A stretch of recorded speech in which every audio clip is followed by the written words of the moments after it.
Welcome everyone. आज हम शुरू करने वाले हैं अपना अगला टॉपिक जिसका नाम है इलेक्ट्रिकल कंडक्टेंस। इलेक्ट्रिकल कंडक्टेंस यानी कि चार्ज की मूवमेंट होगी। जब हम पोटेंशियल डिफरेंस किसी भी कंडक्टर के अक्रॉस लगाते हैं तो चार्ज मूव करता है। कैसे मूव करता है? या तो उस कंडक्टर के अंदर इलेक्ट्रॉन्स होंगे जो मूव करेंगे, या फिर उसके अंदर आयंस होंगे जो मूव करेंगे। चार्ज को मूव करना है और चार्ज पार्टिकल कुछ भी हो सकता है, यानी कि या तो इलेक्ट्रॉन होगा चार्ज पार्टिकल या फिर आयन होगा। अगर इलेक्ट्रॉन मूव करता है तो हम बोलते हैं कि ये है इलेक्ट्रॉनिक कंडक्टेंस। इलेक्ट्रॉन मूव करता है तो हम क्या बोलते हैं? Electronic conductance. और अगर आयन मूव करता है तो हम बोलते हैं इलेक्ट्रोलिटिक कंडक्टेंस।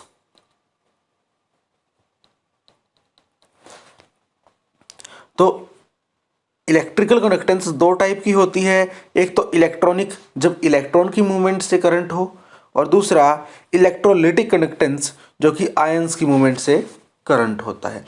अब इलेक्ट्रॉन का जो वेट है वो बहुत कम है और आयन का वजन क्या होता है? ज़्यादा होता है। तो जो मोबिलिटी है, इलेक्ट्रॉन की मोबिलिटी तो ज़्यादा होती है और जो आयंस हैं इनकी मोबिलिटी कम होती है।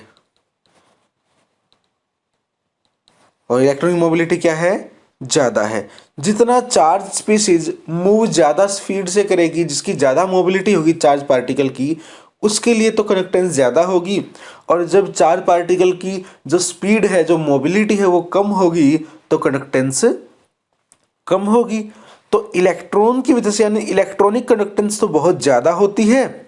जब भी किसी स्पीशीज की इलेक्ट्रॉनिक कंडक्टेंस की हम बात करते हैं तो वो तो वैल्यू में ज़्यादा होती है। और जो इलेक्ट्रोलिटिक कंडक्टेंस है, ये क्योंकि मोबिलिटी कम होती है आयंस की, तो ये कंपैरेटिवली कम होती है।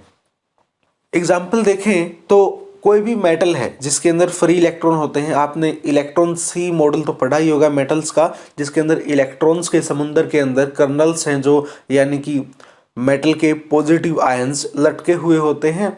और जैसे हम पोटेंशियल डिफरेंस अप्लाई करते हैं तो इलेक्ट्रॉन्स की मूवमेंट स्टार्ट हो जाती है, क्योंकि कर्नल्स तो भारी होते हैं, कर्नल्स क्रिस्टल बना रहे हैं और इलेक्ट्रॉन्स मूव कर सकते हैं, फ्री टू मूव हैं, तो मूव करना शुरू कर देते हैं।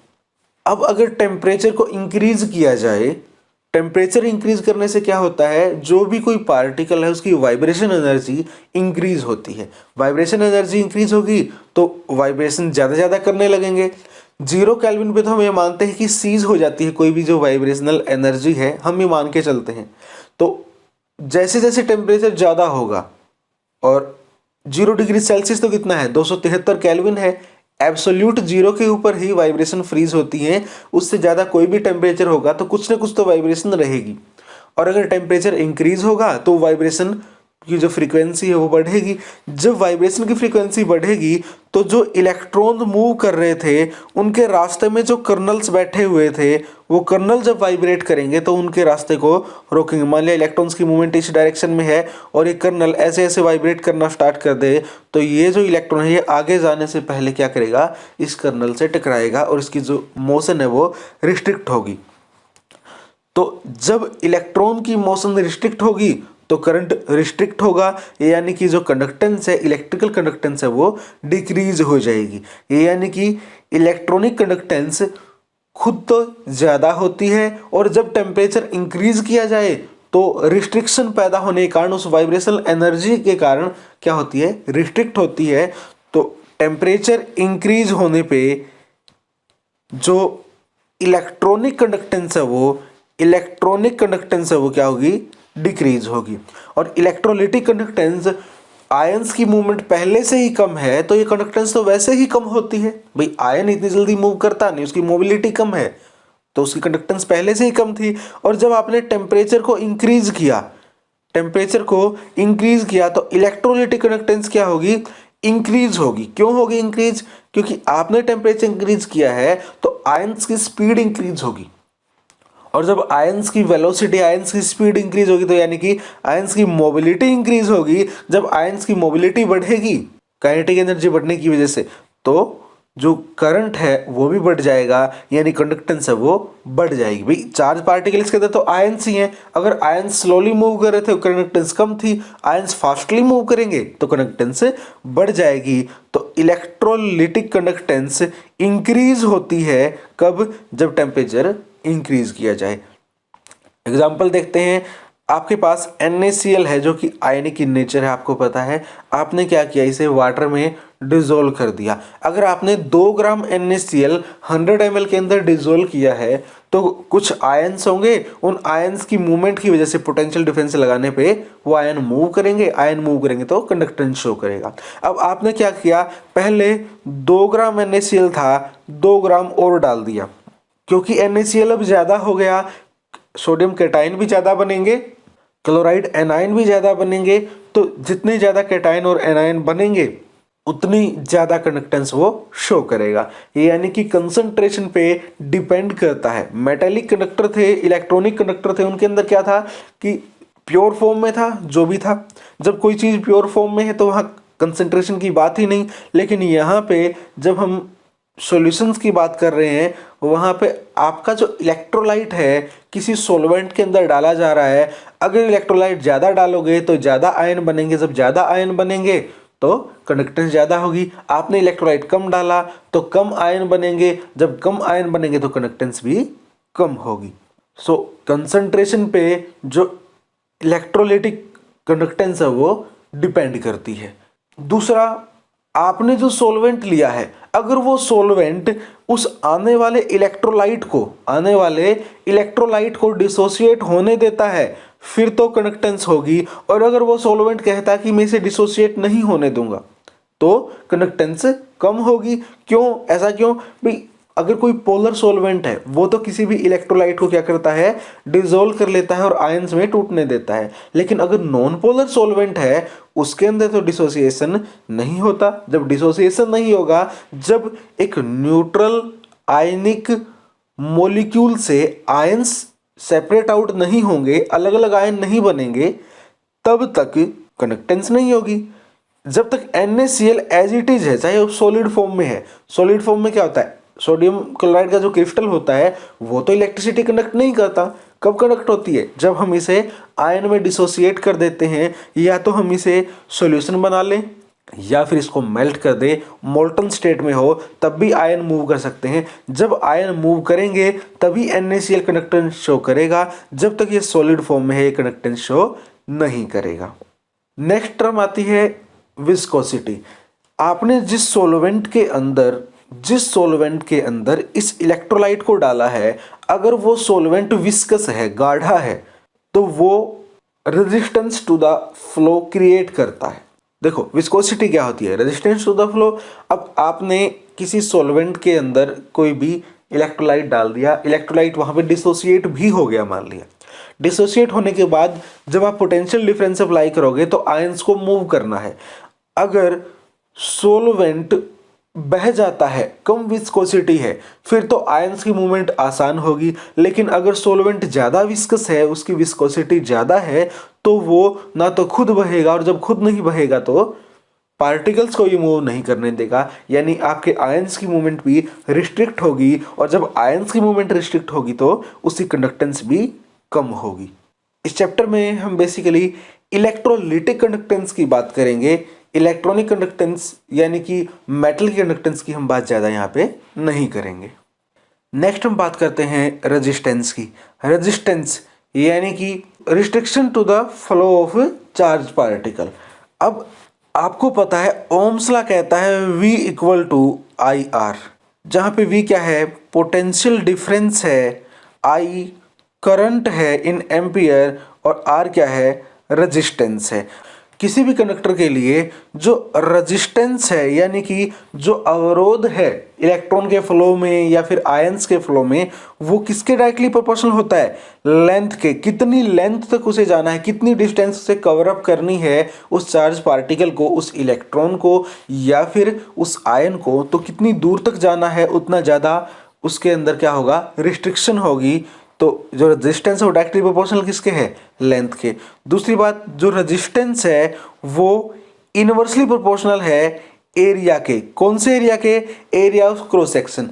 आप ये मान के चलो कि आपके पास एक पाइप है जिसके थ्रू आपको क्या करना है, एयर थ्रस्ट करना है। आप वहां से एयर थ्रस्ट करोगे एक साइड से, और पाइप का डायामीटर करीबन करीबन 2 से 3 सेंटीमीटर है, तो आपने जैसे एयर थ्रस्ट की वो आराम से आगे तक जाएगी। लेकिन अगर आपका जो डायामीटर है उस पाइप का वो बिल्कुल फाइन हो, यानी कि आपने कैपिलरी ले ली वहां पे, तब आप वैसे ही एयर थ्रस्ट करके देखो तो वो जो एयर है उस कैपिलरी के अंदर उतनी दूर तक नहीं जाएगी। यानी किस पे डिपेंड करता है, जो एरिया ऑफ क्रॉस सेक्शन है किसी भी मूवमेंट के लिए उसके इनवर्सली प्रोपोर्शनल है रेजिस्टेंस। जितना ज्यादा एरिया होगा उतनी कम रुकावट होगी, जितना कम एरिया होगा उतनी ज्यादा रुकावट होगी। तो resistance is inversely proportional to area of cross section. तो जब हम इनको कंबाइन करते हैं तो resistance is directly proportional to L by A. अब अगर मैं कांस्टेंट यूज करता हूं कि R equal to rho L upon A, जहां पे L तो क्या है, लेंथ ऑफ द कंडक्टर, और A है area of cross section of conductor, और R रेजिस्टेंस है। तो मैं L को अगर यूनिट ले लेता हूं, 1 यूनिट अगर लेंथ है कंडक्टर की और 1 यूनिट एरिया है कंडक्टर का, तो एरिया ऑफ क्रॉस सेक्शन है कंडक्टर का, तो R किसके इक्वल हो जाएगा, इस रो के इक्वल हो जाएगा, यानी रो R के इक्वल हो जाएगा। तो मैं इस कांस्टेंट को नाम दे सकता हूं specific resistance. Specific resistance means resistance of a conductor whose length is 1 unit and area of cross section is also 1 unit. अब आपको पता है जो कंडक्टेंस है वो क्या होती है, रेजिस्टेंस का इनवर्स होती है। कंडक्टेंस किसका इनवर्स होती है, मान लिया G से हम कंडक्टेंस को शो करते हैं तो वो किसका इनवर्स होगी, रेजिस्टेंस का। G equal to 1/R। तो G अगर 1/R है तो G यानी कंडक्टेंस किसके इक्वल होगी, 1/रो एंड A/L के। 1/रो A/L के हमने इस फॉर्मूला से लिया है। तो 1/रो को हम दूसरा कांस्टेंट मान लें तो G किसके इक्वल होगा, 1/रो को मैं अगर K लिख देता हूं, कापा A/L। तो जो कंडक्टेंस G है किसी भी सब्सटेंस की वो किस पे डायरेक्टली प्रोपोर्शनल है, A के डायरेक्टली प्रोपोर्शनल है और L के इनवर्सली प्रोपोर्शनल है। यानी जो कंडक्टेंस होगी वो एरिया ऑफ क्रॉस सेक्शन के तो डायरेक्टली प्रोपोर्शनल होगी और लेंथ के इनवर्सली प्रोपोर्शनल होगी। और जो यहाँ पे K है यानी कापा है, ये कापा स्पेसिफिक कंडक्टेंस है। स्पेसिफिक कंडक्टेंस कैसे, जब unit area of cross section हो और यूनिट लेंथ तक जाना हो चार्ज पार्टिकल को, तो जो कंडक्टेंस होगी किसकी इक्वल आ जाएगी, कापा की इक्वल आ जाएगी। यानी कापा यानी के क्या है यहाँ पे, conductance of the unit area cross section and unit length conductor. यानी कि किसकी कंडक्टेंस है ये उस कंडक्टर की कंडक्टेंस है जो जिसकी लेंथ क्या है 1 सेंटीमीटर और एरिया ऑफ क्रॉस सेक्शन क्या है 1 सेंटीमीटर स्क्वायर। यानी यूनिटी एरिया और यूनिटी लेंथ वाले जो कंडक्टर हैं उनकी कंडक्टेंस है।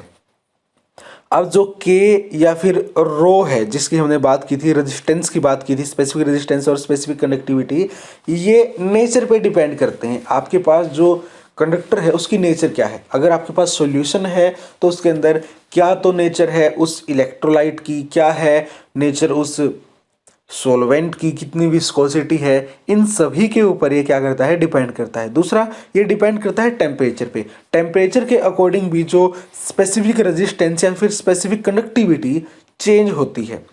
नेक्स्ट एक टर्म आती है इक्विवेलेंट कंडक्टेंस।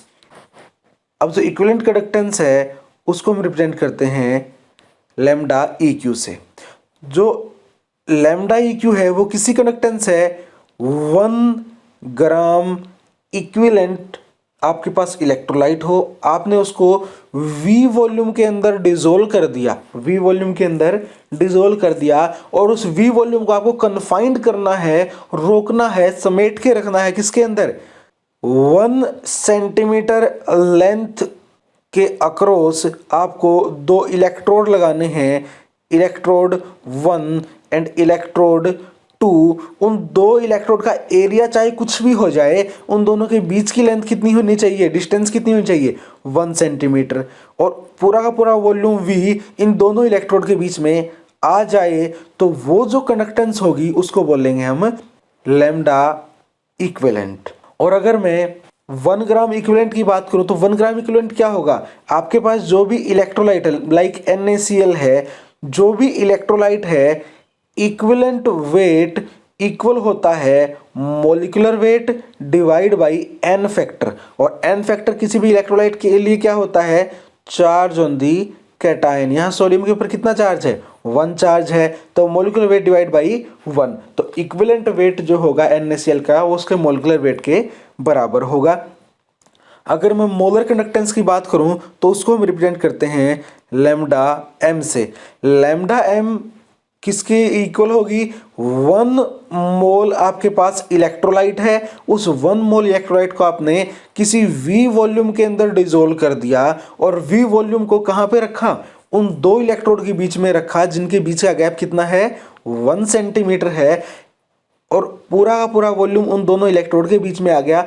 एरिया कुछ भी हो सकता है उन इलेक्ट्रोड का, एरिया तो उतना तक बढ़ाना है जितना आपने वॉल्यूम बढ़ाया है, जितना आपने सॉल्वेंट लिया है, जितने सॉल्वेंट में डिसोल्व किया है, एरिया तो आप उस हिसाब से रखोगे जिस हिसाब से आपने जितने वॉल्यूम में डिसोल्व किया है। हाँ, डिस्टेंस उसकी 1 सेंटीमीटर ही होनी चाहिए दोनों इलेक्ट्रोड की, तो वो जो कंडक्टेंस आएगी 1 मोल के कारण वो क्या होगी, मोलर कंडक्टेंस होगी उस इलेक्ट्रोलाइट की। अब यहाँ पे तो क्या था, कैटायन पे सिंगल चार्ज था, ऐसा भी हो सकता है किसी कैटायन पे +2 या +3 चार्ज हो, उस केस में जो इक्विवेलेंट कंडक्टेंस और मोलर कंडक्टेंस है वो डिफर कर जाएंगी, क्योंकि 1 ग्राम इक्विवेलेंट सब्सटेंस अलग होगा और 1 मोल सब्सटेंस का वजन अलग होगा, नंबर ऑफ कैटायन और एनायन उनमें कम ज़्यादा हो जाएंगे। तो आज हमने बात की स्पेसिफिक कंडक्टेंस के बारे में यानी कापा के बारे में, इक्विवेलेंट कंडक्टेंस यानी कि लैम्डा इक्विवेलेंट के बारे में, और मोलर कंडक्टेंस यानी कि लैम्डा m के बारे में।